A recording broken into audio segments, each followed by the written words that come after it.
Bom, gente, como eu antecipei aqui para vocês, já está conosco para conversar aqui com Faixa Livre. Com muita alegria eu recebo o ex-senador e ex-governador do Paraná, Roberto Requião. Governador, bom dia. Bom dia, Anderson. Um prazer, como sempre, bater um papo. Prazer é sempre nosso recebê-lo aqui no Faixa Livre, uma alegria contar com a sua presença para a gente falar um pouco sobre política, sobre as questões importantes para o Brasil, começando com uma análise, Requião, do que a gente tem nesse terceiro mandato do presidente Lula, iniciando aí a segunda metade desse mandato, envolto aí uma série de problemas, de crises, enfim, muitos provocados, obviamente, pelas ações do próprio governo. Me refiro àquela situação envolvendo o PIX, né, a Receita Federal, querendo ampliar a fiscalização aí das transações financeiras via PIX, tornou-se aí um problemão para o governo. Essa situação, óbvio, envolvendo a inflação dos alimentos aqui no nosso país, está altíssima e tem provocado muita preocupação.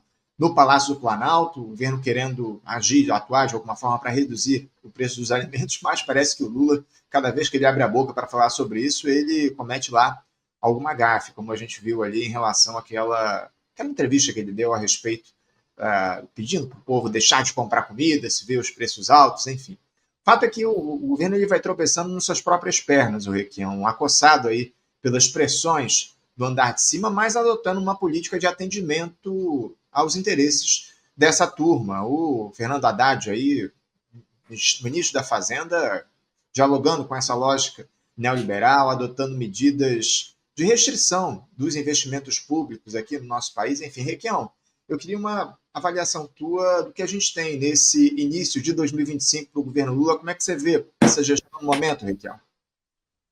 Eu vejo com uma relativa clareza um governo de centro-direita.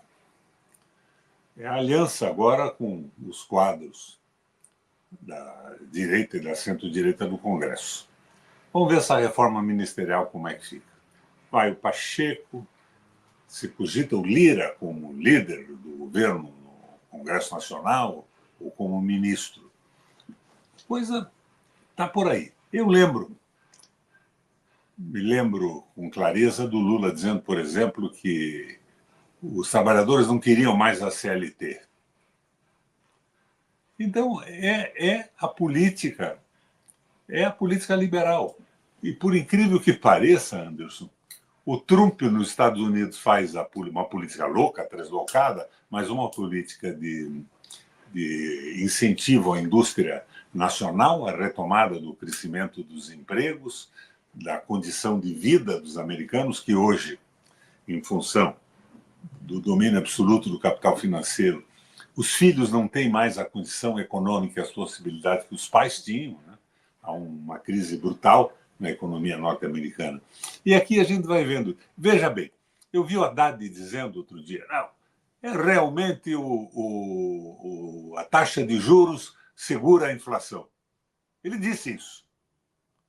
Mas daí o governo vem com empréstimo consignado.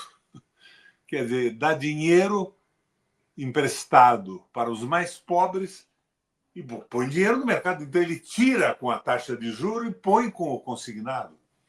Quando eu fui governador do Paraná, eu não tinha, como governador, acesso à Caixa Econômica ou Banco do Brasil, por exemplo. Então veio o empréstimo consignado. Eu não simpatizava muito com aquilo, mas o que eu fiz? Eu estabeleci o seguinte: o empréstimo consignado era pago pelo Tesouro, diretamente saído do salário dos trabalhadores. Era o que eles pretendem agora com o FGTS, garantir o pagamento aos bancos. Então não há spread, não há taxa de risco.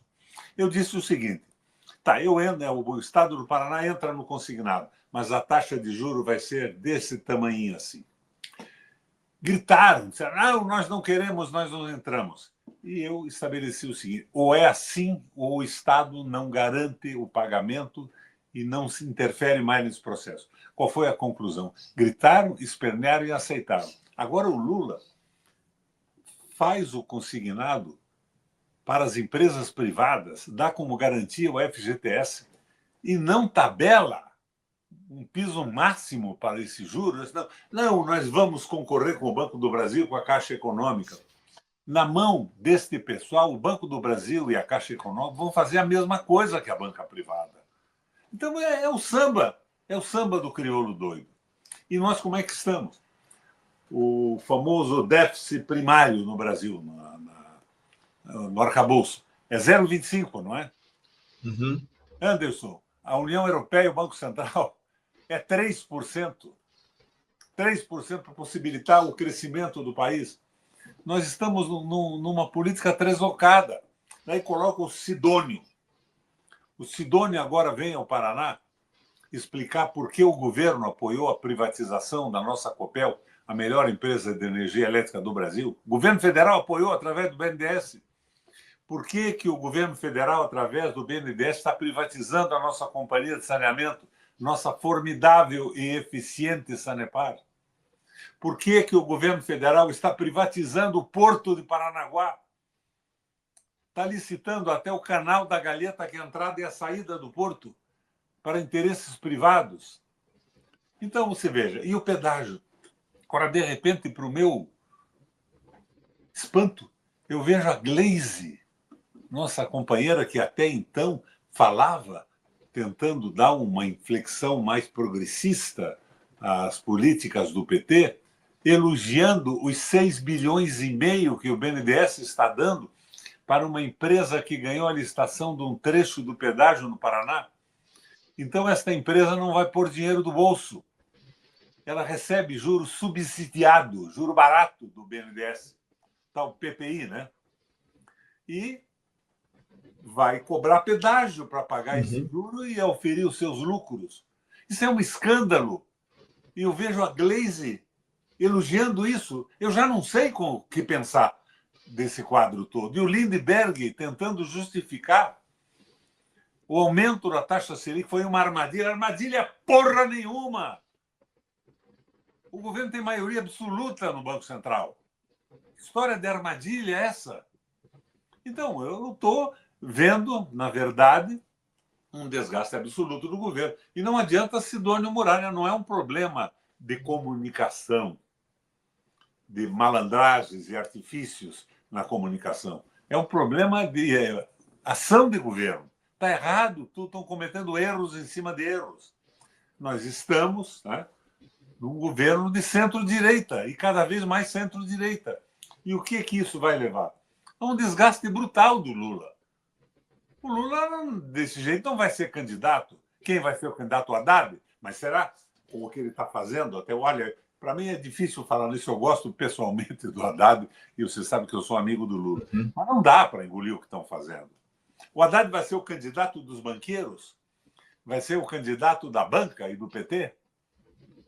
Então, não está bem isso aí. E daí surge o Lupe e me faz um convite para participar do PDT. É uma marca boa, não está na federação, e estou inclinado a aceitar essa participação, porque você não faz política no Brasil sem um partido. Não faz política. Não vou dizer para você que eu vejo excelências no PT, adesão ao governo, o Lupe se mantém no ministério, mas você precisa ter um espaço partidário para poder conversar, colocar as teses e debater o governo federal. Então, estou inclinado a aceitar esse convite. Foi feito a mim e ao meu filho, que é deputado estadual. Sim. Daqui a pouquinho, inclusive, a gente vai aprofundar esse diálogo a respeito do convite que foi feito a você e ao seu filho para ingressar aí nos quadros do PDT. Agora, Requião, eu estava conversando contigo aqui nos bastidores a respeito de uma entrevista que a gente teve ontem à noite no programa Roda Viva, que foi concedida pelo ministro da Defesa, o José Múcio. Ele que é ministro da Defesa desde o início do governo do presidente Lula, enfim, uma figura para lá de polêmica. Mas eu queria trazer aqui alguns trechos que foram ditos aí pelo ministro nesse papo que ele bateu ontem com a bancada do Roda Viva, um negócio inacreditável. Ele disse, por exemplo, que, na opinião dele, não houve tentativa de golpe lá no 8 de janeiro, aqueles baderneiros, eles não estavam em Brasília para derrubar o regime, defendeu uma melhor dosimetria das penas em relação à turma lá que foi pega na capital federal em um determinado momento, mas em outro ele pediu anistia para esse pessoal. ele também ressaltou que as Forças Armadas têm um papel moderador no país, disse que a polarização prejudica o Brasil, enfim. Em um determinado momento, ainda sobre o 8 de janeiro, o Múcio afirmou que passava em frente ao QG do Exército, onde havia o acampamento dos golpistas, para ver como é que estava a situação, enfim. Você comentou que não assistiu essa entrevista do Múcio, mas eu queria saber o que é que você acha dessa figura, lembrando que o Múcio ele segue no comando do Ministério da Defesa a pedido do próprio Lula. Ele tentou pediu para o Lula para sair do cargo por 2 ocasiões, mas ficou no Ministério. Como é que você vê essas declarações dele, principalmente o que representa a figura do Zé Múcio no governo, Requião? O Zé Múcio representa o Lula no Ministério da Defesa. Tudo que ele diz é o que o Lula está pensando e, às vezes, não tem liberdade dentro das circunstâncias para tornar público. Não tenho dúvida nenhuma. Agora, quanto ao golpe, é claro que houve golpe. Agora, que aquele pessoal era baderneiro? Sim, era baderneiro. O sujeito que vai entrar no palácio e quebrar um relógio do Império é um imbecil, não é um revolucionário. Não é de direita, muito menos de politizado. Mas eles foram manipulados. Eles estavam acampados anteriormente na frente dos quartéis. Por quê? Porque na frente dos quartéis nem a polícia podia intervir. É propriedade do Exército. E eles estavam lá, arregimentados, pelos milicos que queriam o golpe. Eles queriam um levante nacional em cima da ideia provocada pelo Sérgio Moro e o Deltan Dallagnol, da Lava Jato, todo mundo é bandido, todo mundo é ladrão. Eles queriam provocar um levante, sem a menor sombra de dúvida. Então, é golpe mesmo. Agora, é evidente que eles eram baderneiros. Você não vai querer que eu diga que aquela mulher que fez cocô no Supremo Tribunal é uma politizada de direita. É uma imbecil, uma deficiente mental. Mas foi manipulada pelo pessoal que organizou isso. Organizou na mídia, na internet, organizou com posições a partir do Congresso Nacional. Golpe sem sombra de dúvida. Esse pessoal baderneiro tem que ser punido.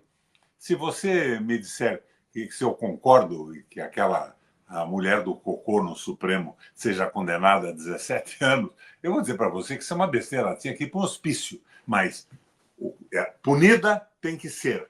Ou enviada para um hospício para resolver o problema da sua cabeça. Mas os organizadores disso, os intelectuais desse processo, que inclusive cogitavam em fuzilar o Lula, o Moraes, sem sombra, e o Alckmin, sem sombra de dúvida, têm que ser condenados e punidos. Senão isso vira uma zona. Mas a impressão que eu tenho é que a visão de sindicalista do Lula, de conciliador, ele está falando pela voz do Múcio. Para minha tristeza. Eu queria aproveitar, Requião, para a gente aprofundar um pouco mais esse diálogo a respeito da figura do Zé Múcio, porque me surpreende o fato dele seguir comandando o Ministério diante de um cenário como esse, dizendo esses absurdos que ele diz em relação ao 8 de janeiro. Ele, em determinado momento da entrevista, ele sugeriu um esquecimento do que a gente teve em 1964 durante a ditadura civil-militar. Está mais do que claro que ele é um representante das Forças Armadas dentro do governo, da ala mais retrógrada das Forças Armadas acima de tudo. Por que ele ainda tem tanto prestígio junto ao presidente da República? Porque eu, sinceramente, Requião, tento não pensar ou não imaginar que o Lula defende as mesmas coisas que o Zé Múcio fala, mas diante de uma situação como essa, onde o Lula pede para o Múcio seguir no Ministério em duas ocasiões, o Múcio queria deixar o governo, mas o Lula pediu para ele ficar e segue dizendo esses absurdos. Por que o Múcio ainda tem tanto prestígio assim com o Lula, Requião? Porque ele está vocalizando o que o Lula pensa. Se o Lula não mantém, é porque ele representa o pensamento do Lula nesse processo. Vai somando as coisas. O trabalhador não quer mais CLT. A política econômica é a política de centro-direita. Os juros estão aumentando a cada dia. Você veja bem, há uma controvérsia, um disparate enorme. De repente, o Lula diz que a Petrobras está aumentando o preço do combustível e ele não tem nada com isso. Ele aprendeu que a Petrobras é independente. Isso é ridículo. Ele não aprendeu nada. O que ele fez foi o seguinte: ele e o Gabriel, a exemplo do que tinha feito o Fernando Henrique Cardoso, venderam ações da Petrobras no mercado. Uma boa parte na Bolsa de Nova York.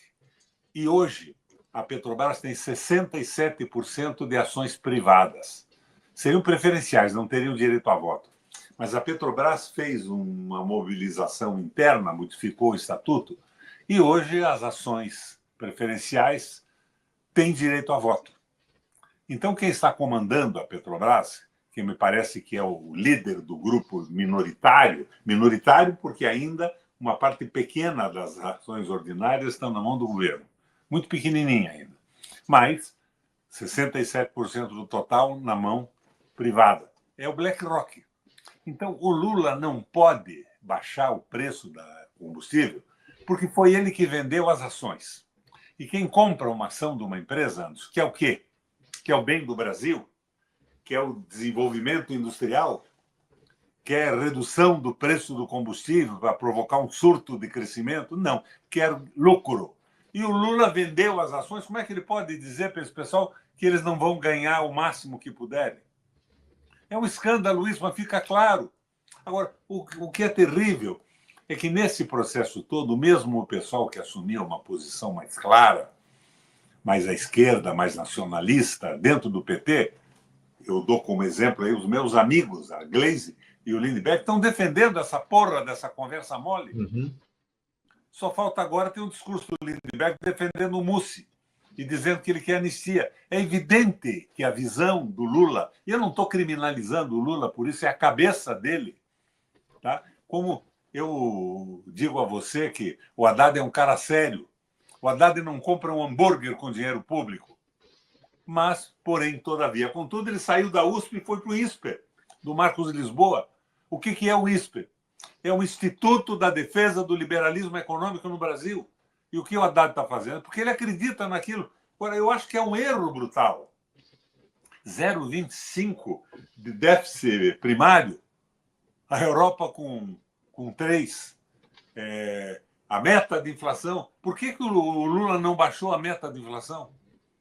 Ela depende de quem? De 3. Presidente do Banco Central, ministro da Fazenda e do Planejamento. E continua essa meta maluca, praticamente, seguramente impraticável, segundo a história econômica do país.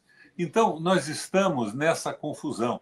E, ao mesmo tempo, se mantém ainda, às vezes, o discurso de esquerda. Eu quero dar dinheiro para os pobres têm que comer. O que os bancos não podem ganhar fortuna. E criaram essa moeda, essa moeda para os muito ricos, que é o investimento nos títulos públicos. Ganham um dinheirão, não precisam investir em coisa alguma. E, ao mesmo tempo, ferram a população, praticamente congelando o crescimento do salário mínimo. Olha, Anderson, são erros. Eu não sou um renomado economista, mas fui governador 3 vezes. Fui presidente do Parlamento Europeu Latino-Americano e eu vi o que aconteceu na França, na Alemanha, na Grécia, com essa política tola. E você veja a contrapartida disso é o Trump, que é o presidente do país, que é o ícone do liberalismo no mundo e que está fazendo a defesa do seu comércio interno. Por exemplo, aumento da taxação do alumínio e do aço. O que ele está fazendo? Ele está tentando fazer retornar as empresas que foram para a China, que espalharam pelo mundo, fazer com que todos voltem aos Estados Unidos para viabilizar a geração de emprego, porque os americanos estão numa situação muito ruim. Muito ruim. Fracassou o modelo. Eles foram vítimas do próprio liberalismo econômico, que o capital financeiro avançou. Agora, o Brasil quer o quê? Defende a soberania e o nacionalismo só no discurso. Na prática, o Brasil é a favor da globalização e do domínio do capital financeiro. Na prática do governo. Isso está errado. Absolutamente errado. Mas, em nome da manutenção no poder, os quadros progressistas do PT vão embarcando nessa canoa. Com facilidade. Sai lágrima nos olhos quando eu vejo os discursos defendendo o aumento da Selic e defendendo 6 bilhões e meio de presente para uma empresa de pedágio no Paraná, e defendendo também a venda da Copel, a venda da Companhia de Água. Porque o Paraná é um estado... Eu fui governador 3 vezes. Vamos admitir que existe alguma empresa num estado mais pobre, mais atrasado, que tenha dificuldades de avançar. Mas a Sanepar e a Copel eram modelos de empresas no Brasil. Você veja, qual é a diferença do comportamento que me faz fazer essa crítica? Eu era governador, me elegi governador do Paraná. Assumi o governo e, de repente, soube que a Copel, anterior ao meu governo, a Companhia de Energia Elétrica, tinha pedido para a ANEEL um aumento de tarifa. Eu mandei fazer uma análise na empresa rapidamente. Era absolutamente desnecessário o aumento, mas a ANEEL tinha conseguido. E se a Copel não praticasse esse aumento, aquela parte dos sócios privados iam para a justiça, para isso e para aquilo, me encheu o saco. Então, o que eu fiz, Anderson? Eu coloquei o aumento. Se não me engano, era 27%. E imediatamente determinei que o pagamento em dia tinha 27% de desconto. E transformei esse dia numa coisa mais flexível. Dei para o pagamento em dia um prazo maior. O que eu consegui com isso naquela crise do Lehman Brothers e tudo isso? Eu, durante o ano, Anderson, coloquei na mão das empresas e dos paranaenses que pagavam e usavam energia elétrica 1 bilhão e 400 milhões de reais, que deixei de cobrar abusivamente na tarifa da energia elétrica. Então, se pode fazer 1000 coisas no governo, eles estão fazendo exatamente o contrário. O Requião, eu queria aproveitar que você citou na tua resposta anterior uma questão que me chamou muito a atenção. Você diz que algumas figuras do PT defendem com lágrimas nos olhos algumas medidas que estão sendo tomadas por essa gestão que dialogam com os interesses neoliberais. O meu questionamento é o seguinte: por que esse pessoal faz esse tipo de defesa e deixa de lado os interesses do povo brasileiro? A fidelidade partidária estaria acima dos interesses do povo brasileiro quando essa turma faz esse tipo de defesa? Como é que você vê isso? É uma ilusão de que é o Lula ou o fascismo. Essa é a ilusão. Então temos que aceitar todos os erros do governo, porque senão o governo cairá na mão dos fascistas. E essa ilusão, mais a possibilidade da manutenção de cargos, né? É carguinho aqui, carguinho ali. A estrutura da República é abundante nessas benesses salariais. E vão entrando nisso. Agora, eu conheço essas pessoas, eu sei que eles não pensam assim. Que loucura que está acontecendo. Agora, eu vejo com isso a desmoralização de tudo. O Lula, em Curitiba, tem 61% de rejeição. Eu, por exemplo, eu fui, Anderson, o senador mais bem votado do Brasil. O segundo foi Antônio Carlos Magalhães, na Bahia, na época que eu entrei. Eu fui da linha de frente da defesa da Dilma e do PT para evitar o que ocorria com Ponte para o Futuro e aquilo tudo. E quando eu me candidatei posteriormente, o pessoal achava que eu era o PT. E aquela história do PT, de Petrobras e desvio de dinheiro, eu perdi a minha imagem, eu perdi eleições. Eu perdi eleições. Então, eu acho que eles não perceberam isso, eles estão acabando. O PT elegeu no Paraná dono de Itaipu, com o dinheirão que Itaipu está gerando, que eles usam para brincar, para fazer Parque do Jabuti, Parque do Inhambu, Parque da Tartaruga, passando o dinheiro para as prefeituras, sem projetos, sem fiscalização. Uma esculhambação total. Mas com o Itaipu na mão, com o governo federal na mão, dos 399 municípios do Paraná, o PT elegeu 2. Será que eles não percebem o que eles estão fazendo? Eles estão, sim, entregando para a direita o governo brasileiro. O que é a política econômica do PT? É a mesma do Guedes, mas sem as truculências, as extravagâncias boçais do Bolsonaro. Sem aquela bobajada toda. Não é assim que está acontecendo? Aliás, quando vejo o Trump assinar aqueles troços lá, eu lembro do Jânio Quadros, lembra? O presidente da República fez um decreto proibindo a briga de galo. Claro que a briga de galo é uma estupidez, mas não era bem o que se esperava de um presidente da República numa crise nacional. Riquelme, eu queria citar também, ainda há pouco você falou a respeito do Lindbergh, deputado federal e senador, ele é muito amigo seu, você também falou dessa tua relação com ele. Aliás, eu tento conversar com o Lindbergh aqui há anos. É um grande cara, posições boas, mas não está exercendo. E é justamente isso que eu queria te perguntar, Riquelme. Você tem feito diálogo com o Lindbergh a respeito dessas posições dele? Vocês têm conversado a respeito dessa postura que ele tem tomado nas redes e nas entrevistas defendendo o governo? Eu entrei de cabeça na eleição do Lula porque eu não podia admitir o Guedes e o liberalismo econômico tomando conta do Brasil. Eu perdi voto, porque o PT sou eu. E fiz uma campanha sem dinheiro, sem estrutura e tal. Eu perdi a eleição. Mas ajudei o Lula. No Paraná, ajudei o Lula. Depois disso, o Lula me deu um telefonema, uns 10 dias antes de tomar posse. Você precisa vir a Brasília, nós precisamos conversar sobre o Paraná, sobre a política brasileira. Eu disse, tudo bem, quando? Eu digo para você quando. Nunca mais falou comigo. Daí eu soube que fizeram uma reunião em São Paulo.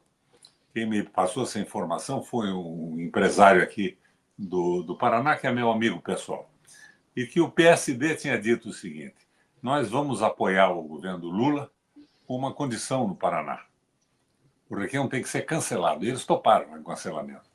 Daí ficaram me oferecendo cargos. Eu nunca quis cargo. O que você quer do governo do Lula? Eu quero um governo a favor do Brasil. Eu fui governador 3 vezes, eu fui presidente do Parlamento Europeu Latino-Americano. Eu não estou atrás de carguinho. Eu estou atrás de ver uma posição do governo progressista que mude as coisas. E você sabe que eu sempre digo que eu queria um governo aristotélico, ato meio e ato eficiente, sem exageros pela esquerda que tire a estabilidade do governo, mas sem o crime de se aliar com a direita, que é uma traição ao povo. Atos eficientes, atos sustentáveis. É isso que eu imaginava. E a gente, então, através do esclarecimento, de um debate popular, de informação para o conjunto da população, e abrindo o caminho para um país melhor, soberano, com o povo prestigiado, justiça social, tudo que a gente sonha. Eu já estive muito mais à esquerda nesse processo quando meninão. Aprendi na minha militância na política do Equador, na política do Chile, na política da Argentina, do Uruguai, que a gente tem que estabelecer o possível e não o idealismo sonhado. Mas muito bem. Me cancelaram no Paraná, não queriam saber de mim e ficaram me oferecendo barbaridades. Até que um dia veio um advogado aqui e disse: o Lula gostaria muito de te ver na presidência do Conselho de Administração da Eletrobras. Porra, a Eletrobras está privatizada. Eu tinha entrado com uma ação para devolver ao Lula o poder dentro da Eletrobras. Você sabe que o Messias, o advogado da União, entra em juízo contra mim e pede para arquivar a ação? Sim. O Lula não queria poder. Então, você veja, qual é o jogo deles? Não, mas você vai ganhar 200 mil reais por mês, um troço assim.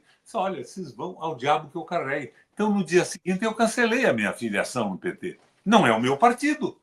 Não é o meu partido.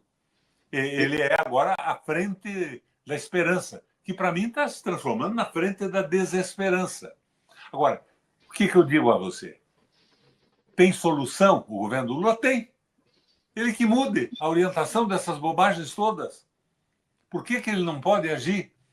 Por que tem que submeter a besteira que vendeu ações da Petrobras e a BlackRock tem que mandar? Agora, ninguém diz isso. E você não vê na grande imprensa, porque a grande imprensa é a favor da privatização disso tudo. Então, é um discurso fraudulento no país inteiro. E, ainda mais, eu vejo que o pessoal que eu achava que podia dar uma marca diferente para o PT está aderindo, né? O discurso da Gleisi agora não é mais o discurso da presidente do partido, que estava tentando dar uma marca progressista no partido, mesmo na crise da Frente da Esperança. Agora é o discurso de uma secretária de Estado.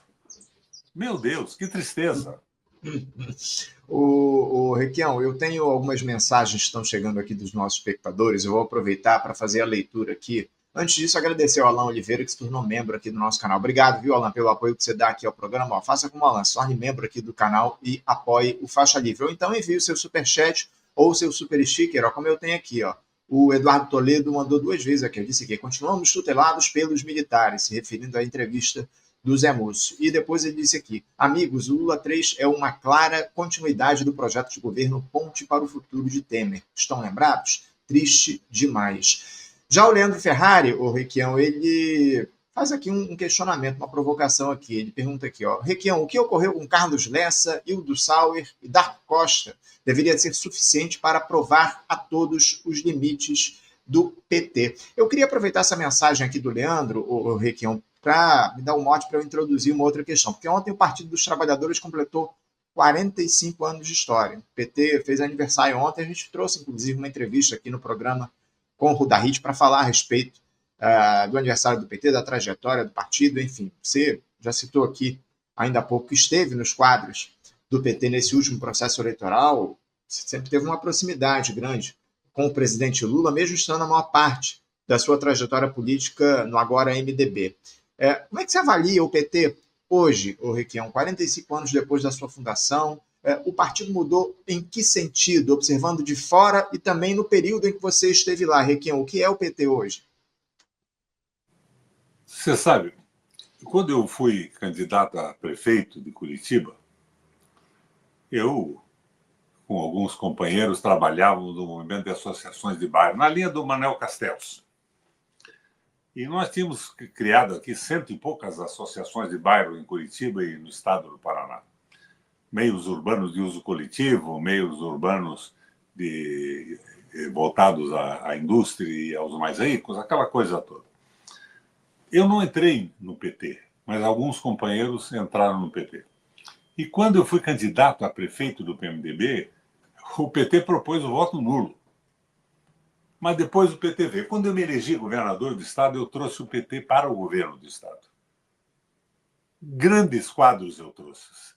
Padre Roque Zimmermann foi meu secretário, o Bianchini foi secretário de Agricultura, 2 caras porretas. Então, eu trouxe esse pessoal. Mas o que eu vejo, na verdade, é que em cima desse prestígio do Lula, porque o Lula tem prestígio, ele se comunica bem, ele é simpático e tal, o que ele está errado na sua política econômica, na condução disso tudo.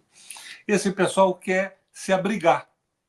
Sobram a possibilidade. Nós elegemos 2 prefeituras no Paraná, mas tem cargo em Itaipu que não acaba mais. Tem cargo do governo federal abundante, eles foram preenchendo esses cargos e de calar uma boca. Então ele silenciou. Mas eu, quando penso que posso aceitar o convite do Lupe agora entrar no PDT, eu imagino o seguinte, eu fui presidente do PMDB há muitos anos, era um PMDB diferenciado, o do Paraná, progressista, PMDB com uma visão bem clara do Brasil, da soberania, das instituições e em defesa intransigente do povo brasileiro. E essa tradição, eu acho que eu posso levar para o PDT. Trago para o PDT aquele MDB velho de guerra que existia no Paraná. Mas, por incrível que pareça, eu acho que vem conosco também uma parte do PT que está profundamente descontente com o que está acontecendo. Não podem aceitar o apoio à venda da Copel. Não podem aceitar o Lula fazendo pedágio, que era um escândalo nacional, e ele repetindo isso de uma forma pior ainda. Com empresas internacionais ganhando. O primeiro trecho aqui foi vencido por um fundo das Ilhas Caimã. Você veja bem que troço doido. E agora esse financiamento do BNDES de 6 bilhões e meio, e a Gleisi festeja. A economia vai girar. Então, eu acho que a gente pode reconstruir no Paraná um partido progressista, nacionalista, com a visão trabalhista do velho PTB, que o PDT do Brizola representa. Tem que ir para isso aí. Você fala muito na responsabilidade dos militares. no golpe. Claro que houve diretamente, tem que ser punidos por isso. Mas quem é que valorizou a Vale do Rio Doce? A escola de engenharia do Exército, que viabilizou a construção pesada no Brasil tecnologicamente, não é? Vale do Rio Doce. Os militares, o Geisel era um fascistão, autoritário, mas ele era nacionalista. Está faltando esse veso. Agora, um nacionalismo progressista, né? Um nacionalismo que respeite a população, que respeite os trabalhadores, basicamente. Eu acho que o caminho possível é este caminho. Entrar num esquema, e o PT saiu disso. O PT não tem mais reunião, né? Eu nunca fui convidado para uma reunião, tem mesmo tanto filiado. Cancela o Requião. E fizeram uma aliança aqui com o Ratinho. Tanto que os pedágios que foram feitos, que o Lula, comigo no palanque da campanha, dizia que jamais aceitaria, tem vídeos abundantes aí, entrem no Google que vocês veem. Foi feito pelo governo do Estado, pelo governo federal. Foi o filho do Renan que fez, e o Lula apresentou pessoalmente isso. Então, tá errado isso. É o desespero do poder e a falta de coragem de assumir uma posição. É a visão sindicalista do Lula. Aquela conciliação. Eu gosto pessoalmente dele. Tenho uma dificuldade brutal de ficar falando alguma coisa a respeito desse pessoal todo. Pessoalmente, mas do ponto de vista político, não dá mais. Ô Requião, do ponto de vista político não dá mais. O Partido dos Trabalhadores, ele de alguma forma envelheceu. Por que a gente não teve uma renovação dos quadros do PT e também não só dos quadros, já na forma de atuação do Partido dos Trabalhadores? Como é que você vê essa falta de renovação dentro do PT, que é praticamente dependente do presidente Lula hoje? É absolutamente dependente. E aqui no Paraná é isso. Eu acho que, além da minha posição política progressista ter incomodado a Frente da Esperança, aqui no Paraná eu tinha voto. Eu fui o senador mais votado no Brasil, fui governador 3 vezes. Eles, com a presidência da República na mão, disseram: Requião, entra e vai tomar o nosso espaço. Bota esse cara fora. Bom, estou fora, mas estou fazendo política. É o que estou fazendo com você aqui. O Requião, uma outra questão para a gente encerrar esse papo que a gente está fazendo aqui a respeito do aniversário do PT. De que forma os erros foram cometidos pelo Partido dos Trabalhadores até aqui afetaram ou têm afetado a esquerda no Brasil? Como é que a atuação dos partidos dos trabalhadores conduz o direcionamento das esquerdas aqui no país? Eles calaram as esquerdas. O acordo deles com a Globo, com a grande mídia, não dá espaço para ninguém ser entrevistado. Você veja, eu fui governador do Paraná 3 vezes. Tem alguns anos que eu não dou uma entrevista numa televisão. É uma coisa absolutamente incrível. Nem como presidente do Parlamento Europeu, senador eu dava. Então, eles entraram no jogo e com essa história de que é o fascismo ou o PT, a Frente da Esperança, o Múcio, o Pacheco, o Lira. Aliás, morreu o pai do Lira outro dia, o Bill. Bom sujeito, viu? Ele foi senador comigo, era meu amigo, ele dizia: Requião, você tem que ser presidente da República. Portanto, ele não era de direita. Mas faleceu o velho Bill. Senti a morte que era um amigo. Mas o que eu vejo é isso. Benedito Lira, não tem espaço, estamos calados.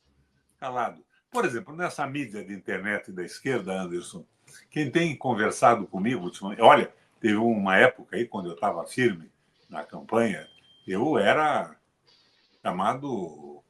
Eu praticamente não tinha tempo vago mais de tanta entrevista que eu dava. Nunca mais falaram comigo. Só você que conversa comigo de vez em quando nessa mídia nacional. Aliás, o Faixa Livre é uma maravilha. Né? Eu estou participando com vocês aí desde o Paulo Passarinho há 40 anos.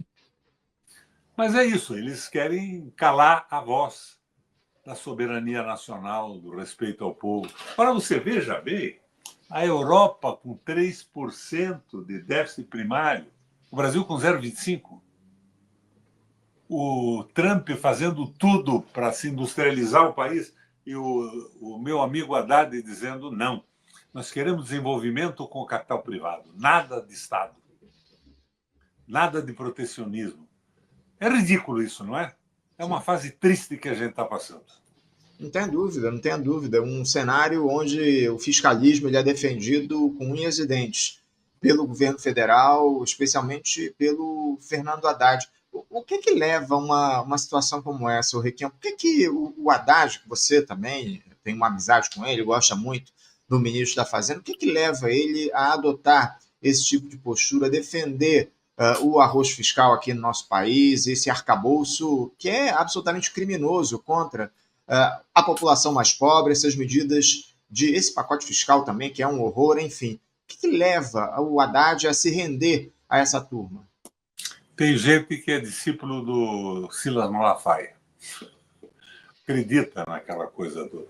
O Haddad saiu da USP, entrou no ISP, ele acredita no liberalismo.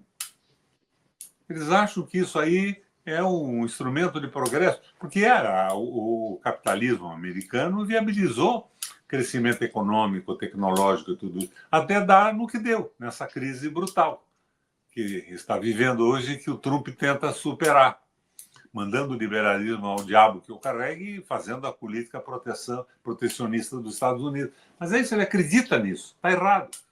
Eu não vou dizer desaforo, porque eles acreditam e estão absolutamente errados. E o Lula é o Lula quer uma pacificação no plenário.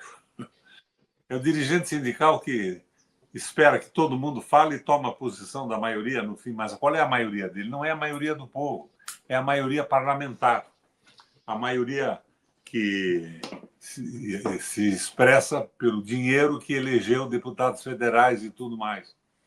Uhum. Nós não temos projeto de governo. Se tivéssemos projeto de governo, o Lula ganhava o Congresso Nacional. Aquilo que eu falo, um projeto moderado, que avançasse sem radicalismos insustentáveis na conjuntura que nós vivemos. Mas não. É uma barganha, um dá lá, toma cá, compra o cara.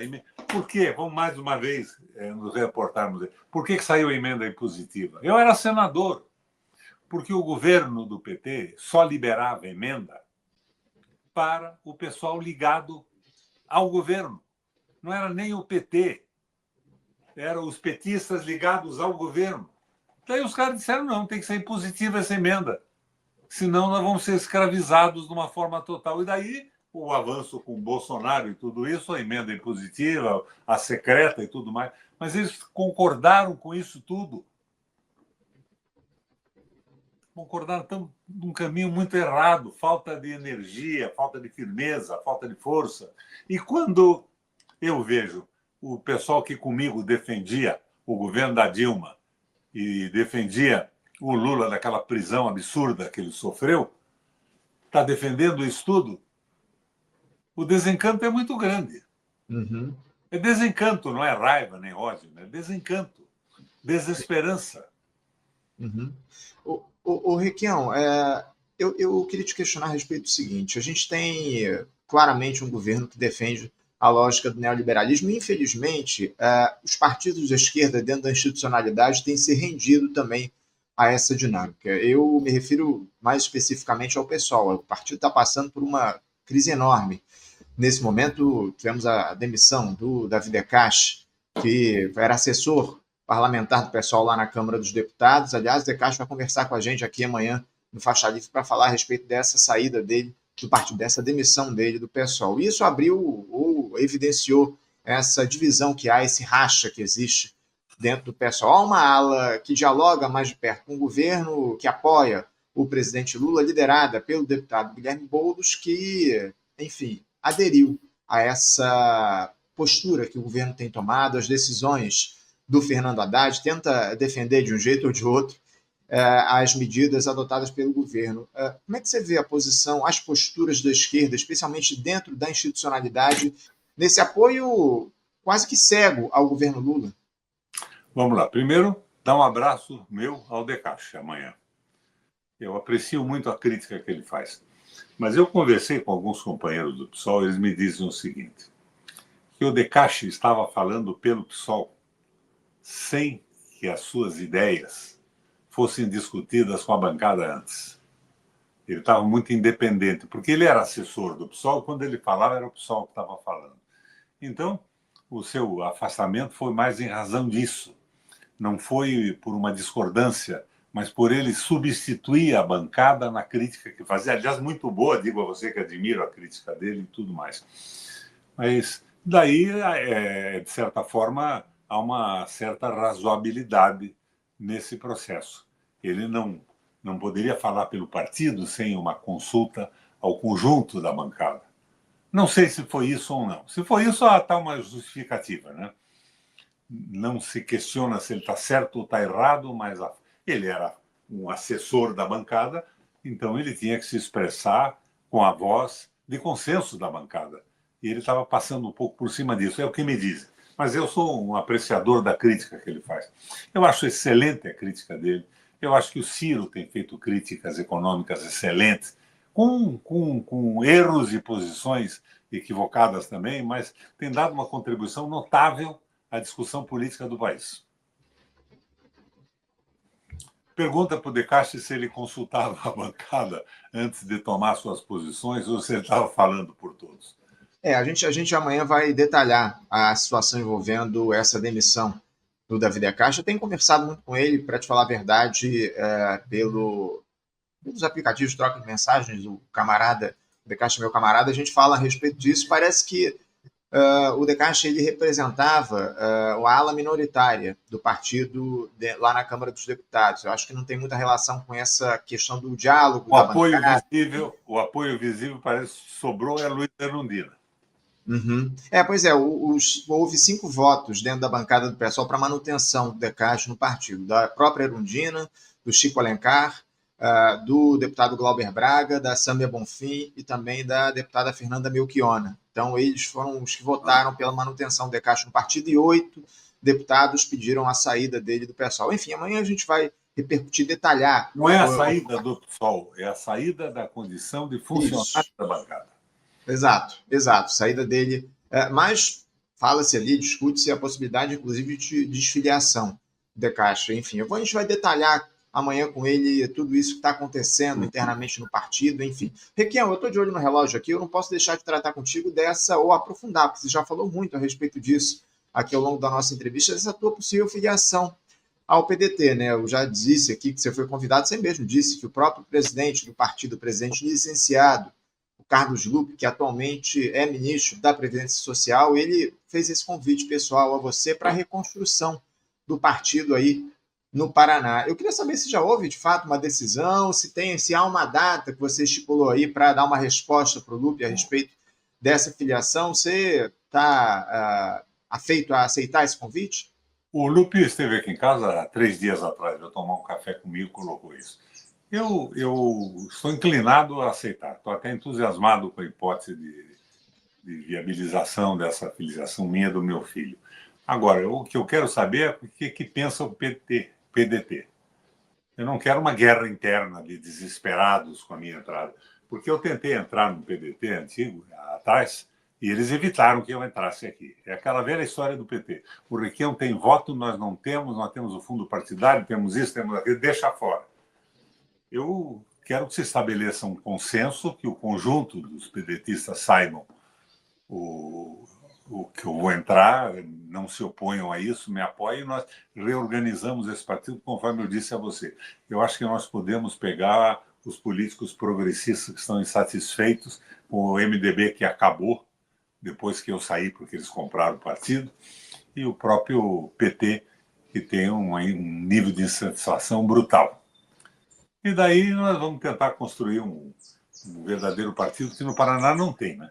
É tudo situação. Porque o PT, o que eu vejo do PT é a possibilidade concreta deles fazerem uma aliança com o Rato aqui no governo do Estado, com o PSD. Uhum. Pela atitude que estão tomando no apoio a pedágio, venda de Copel, venda de Sanepar. É o poder pelo poder, o jogo eleitoral. E do ponto de vista eleitoral, isso sempre tem um bom sucesso. Do ponto de vista político, é uma desgraça, uma vergonha. Sem dúvida. Não. E a partir desse diálogo que você teve com o Lupe, você estabeleceu, entre aspas, condições para sua filiação ao partido em relação, especialmente, à independência na tua atuação? Dependência absoluta. Dependência absoluta. Eu não vou ser excluído como o Decache. Não vou ser o Decache do PDT. Então tá acertado, porque como a gente citou aqui anteriormente, hoje o PDT faz parte da base do governo Lula, tem cargo ali na atual gestão, tem um ministério no governo, o próprio Carlos Lupe exerce, como eu citei aqui, a posição de ministro da Previdência Social, então é um fato que você já acertou a tua total independência em relação... Aliás, isso é comum dentro do PDT, né? Porque o próprio Ciro Gomes, que é a principal figura do partido, ele adota uma posição muito independente em relação ao governo, né? Liberdade. Com liberdade. Mas veja, nós temos 18 meses ainda para a eleição presidencial. A gente não sabe o que vai acontecer. E o partido, Anderson, é uma ferramenta política. O partido não é uma instituição que você torça como um time de futebol, quando vai bem, quando vai mal e tal. O partido é um instrumento de participação política. E, no momento, o PDT é um instrumento muito interessante de participação política para nós no Paraná. E será o único partido aqui progressista de oposição às privatizações, essa loucura tudo que acontece no Estado e no Brasil. E acontece no Estado com a participação do governo federal. E até ontem eu achava que sem a participação do PT. Mas depois da rendição do Lindo e da Gleisi, eu já vejo que é com a participação de todos eles.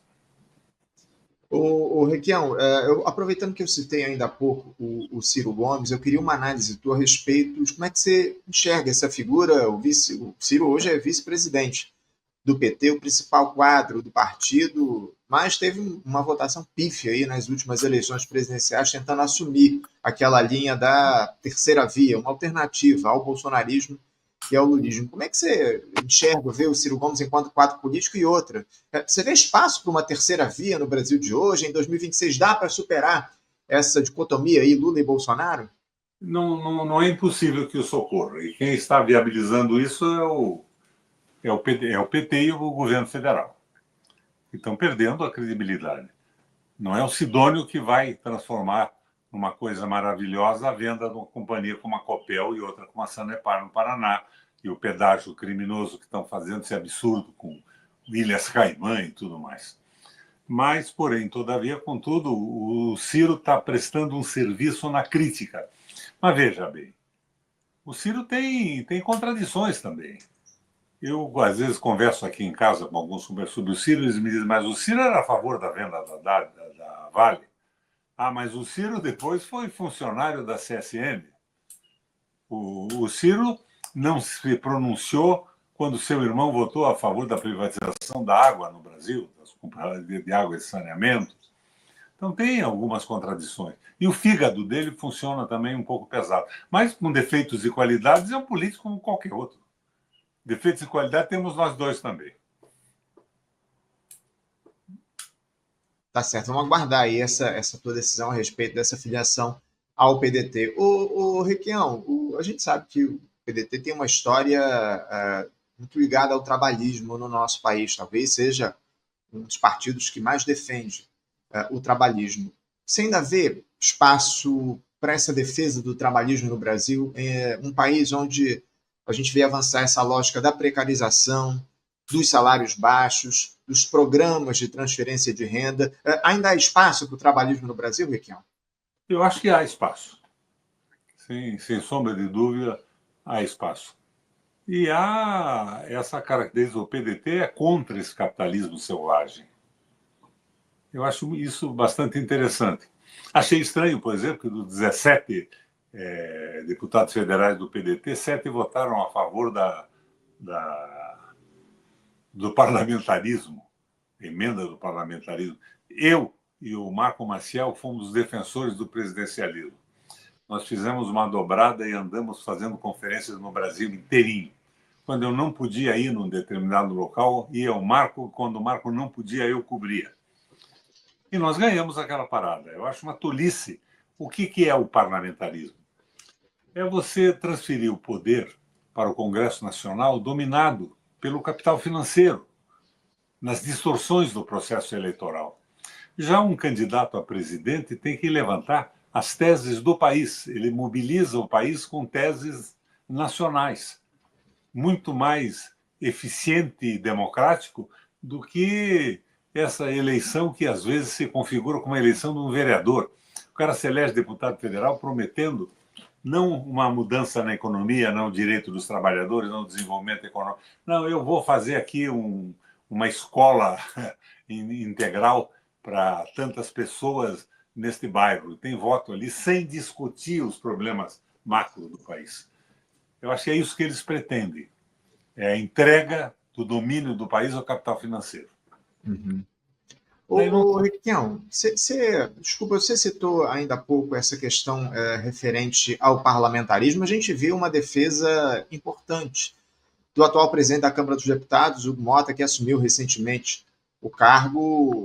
Enfim, ele fez uma defesa enfática do parlamentarismo no nosso país. Não dá para esquecer que o Hugo Mota foi apoiado pelo próprio PT, pelo governo federal, para assumir a presidência. Aliás, o Hugo Mota teve quase que uma votação recorde ali no início do mês para ser o novo presidente da Câmara.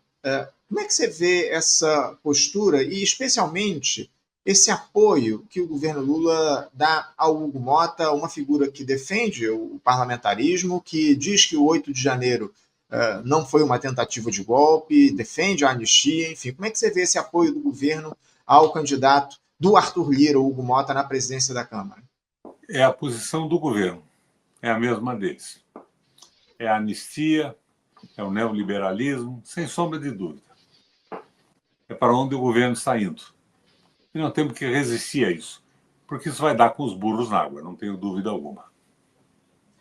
Pois é, e fala-se, inclusive, o Requião, algo que nos preocupa bastante, da possibilidade do próprio Arthur Lira ingressar no governo federal, assumir lá uma pasta. O Hugo Mota, aliás, defende que o Lira assuma a articulação política do governo. Você acha que a possível entrada do Arthur Lira na gestão do presidente Lula como ministro seria a pá de cal nesse governo?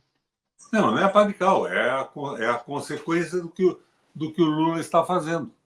É um novo Múcio. Uhum. É o que o Lula quer, a pacificação disso tudo, mas sem pensar muito na macroeconomia do Brasil, seguindo esse liberalismo equivocado da Fazenda. Você veja bem, o Lula é dono do Banco Central hoje. Ele nomeou 7 dos 9. Sim. O Galípolo era o segundo no Ministério da Fazenda.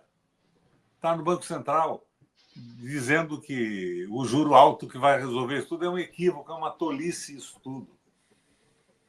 Eu faço aqui uma sugestão.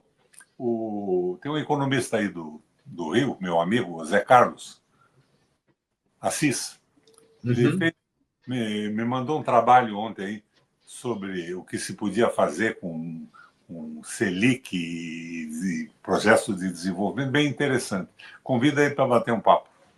Ele já conversou com a gente, inclusive, aqui no programa. Zé Carlos Assis já muitas vezes esteve aqui conosco, mas já há bastante tempo, de fato, ele não faz esse papo a gente aqui conosco, aqui no Faixa Livre. Vou convidá-lo aí, atendendo ao seu pedido. Até agradeço aí a sugestão, o Requião.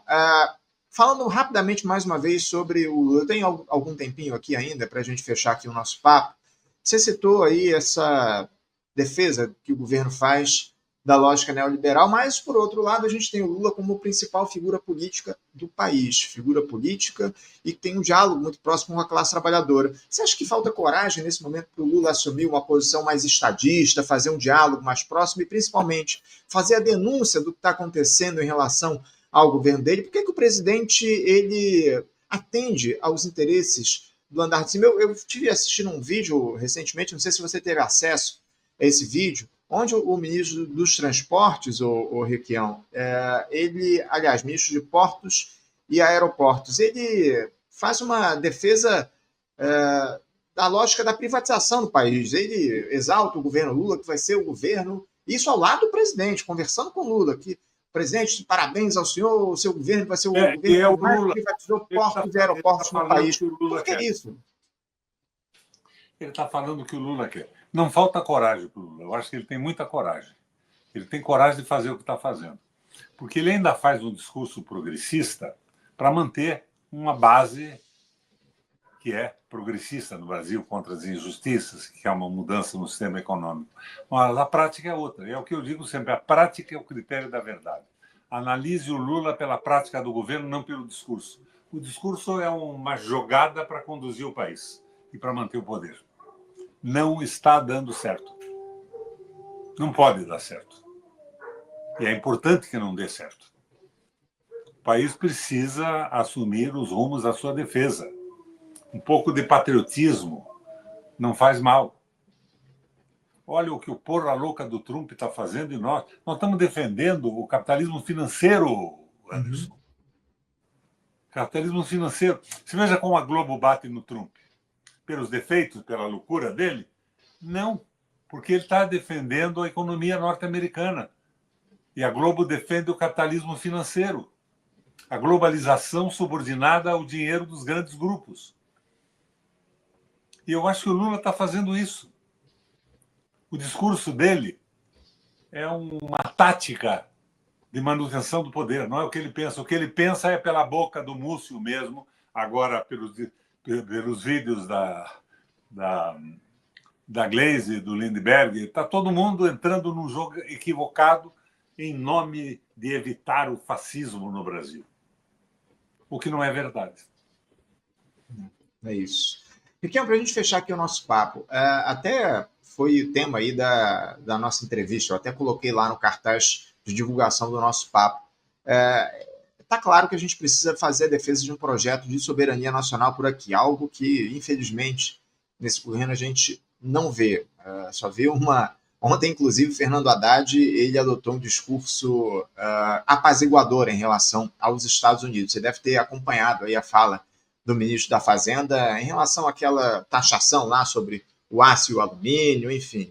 O Haddad pediu cautela em relação a isso, a postura do Brasil, uma possível retaliação do aumento do imposto, da taxação sobre o alumínio e o aço. Lembrando que o Brasil é um dos principais exportadores desse tipo de produto para os Estados Unidos, mas o Haddad, mais uma vez, conciliou nesse discurso em relação ao Donald Trump.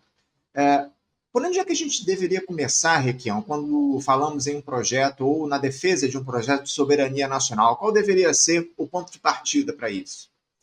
A retomada do desenvolvimento econômico do Brasil. A industrialização é fundamental. O avanço tecnológico. Lembra da China? A China não era nada.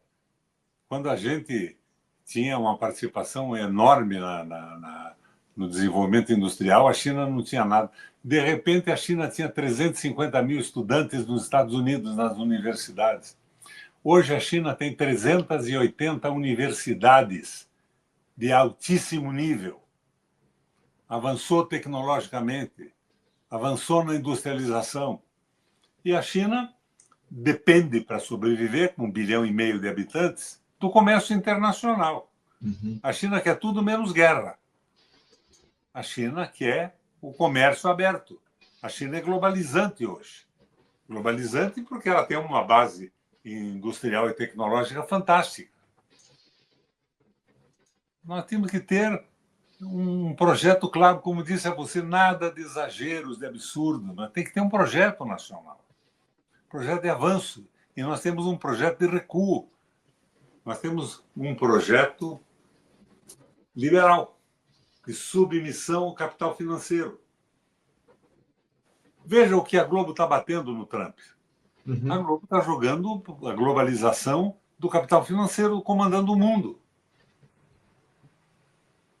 E o Trump tem feito asneiras monumentais, mas ele está fazendo um jogo para a reindustrialização dos Estados Unidos. Por que aumenta esses impostos? Venham para cá, aqui dentro não tem imposto. Agora, o que o governo vai fazer? Não temos que tomar cuidado, temos que... merda, tomar cuidado. O mesmo cuidado que o Trump tomou. Tem que defender o interesse nacional com clareza, sem desaforo, sem palavrão. Mas precisa ter cuidado, medo, cautela para defender o interesse do país. O que é isso? O Requião, para a gente fechar aqui. Não é agressividade nem nada, é uma resposta econômica. O que o Trump está fazendo em relação ao Brasil? Foi um ataque ao Brasil, os 25%? Não. Foi uma medida de defesa da economia americana. E temos que fazer a mesma coisa, com clareza, sem pusilanimidade. Temos que deixar de proceder como vira-latas do capital financeiro e dos Estados Unidos. É isso, sem é o mínimo. possibilidade alguma. É o mínimo. O mínimo que a gente espera é o Brasil adotar a mesma postura aí que o Donald Trump deve ter em relação a essa taxação do aço e do alumínio, que, como você muito bem colocou, é uma defesa da economia nacional. Requião, muito se fala já, agora sim a gente vai fechar, muito se fala sobre essa possibilidade de reeleição do Lula lá em 2026, já temos aí uma série de pesquisas acontecendo falando sobre o processo eleitoral, a disputa pela presidência, enfim. Num cenário como esse, para se evitar a volta da extrema-direita, muita gente cita essa questão. Você defenderia uma reeleição do Lula em 2026? Rapaz, a reeleição da Frente da Esperança, para mim, é difícil. Mas veja bem, vamos ver quais são as circunstâncias de 2023. Vamos imaginar que seja o Bolsonaro e o Lula. Eu vou fazer a mesma coisa que você. Então, nós temos que ver como é que anda, como é que ocorre. Agora, eu acho que o Lula está suicidando. Você diz que estamos terminando. Vou utilizar aqui uma citação do James Carville. Lembra do James Carville? O assessor do Clinton? É a economia, estúpido. Você vai no mercado, as coisas estão mais caras. Você paga o povo, classe média, não tem como pagar o IPTU, não tem como pagar o IPVA, não tem como pagar combustível, e daí o governo levanta a taxa Selic dizendo que vai enxugar a economia com juro mais alto para baixar os preços.